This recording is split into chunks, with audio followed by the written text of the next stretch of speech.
We are just a few hours away from the start of voting in the next primary battleground, Wisconsin.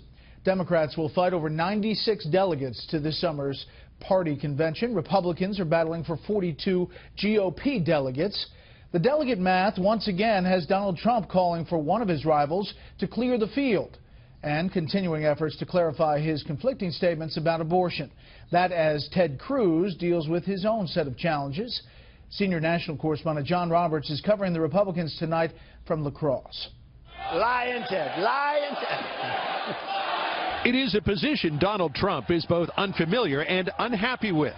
An 11th hour fight for a win that just weeks ago looked like a sure thing. If we do well here, folks, it's over. The wound to Trump's popularity in Wisconsin was self-inflicted. A number of unforced errors culminating with a meandering series of statements on abortion, all of which his campaign had to walk back. Do you believe in punishment for abortion? Yes or no, as a principle? The answer is that there has to be some form of punishment. For the woman? Yeah, there has to be some form. At this moment, the laws are set, and I think we have to leave it that way. I said the woman because it was asked hypothetically. I also corrected it, and I made it very much so that I think it's acceptable now to everybody. Women go through a lot. They go through a tremendous punishment of themselves. And I didn't like, because I wasn't sure people would understand it. So I clarified it. The stumble, a rare moment where controversy hurt, not helped Trump, gave his chief opponent, Ted Cruz, an opening. Just a few weeks ago, the media was all saying Wisconsin was a perfect state for Donald Trump to win, was not a good state for me to compete in. But Cruz has been battling his own press problems. Headlines blaring allegations of extramarital affairs.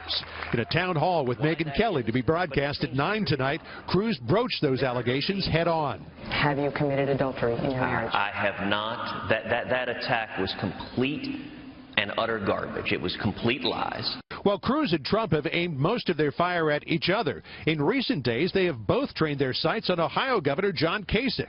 Kasich has won just one primary, but says he's staying in through the convention. He's 1 and 30. He ought to get the hell out, honestly. John Kasich cannot be the nominee. He's mathematically eliminated. But Kasich insists that he can win a contested convention and that the primary schedule ahead only gets better for him. The reason why Trump said Kasich needs to get out, I mean, think about what this guy said. He said he needs to get out because he's getting my votes, and I want to have my votes. This is not fair. The Cruz and Trump campaigns insist that because Kasich likely won't have met the party requirement of having a majority of delegates in 8 states to have his name placed into nomination at the convention, he will be ineligible.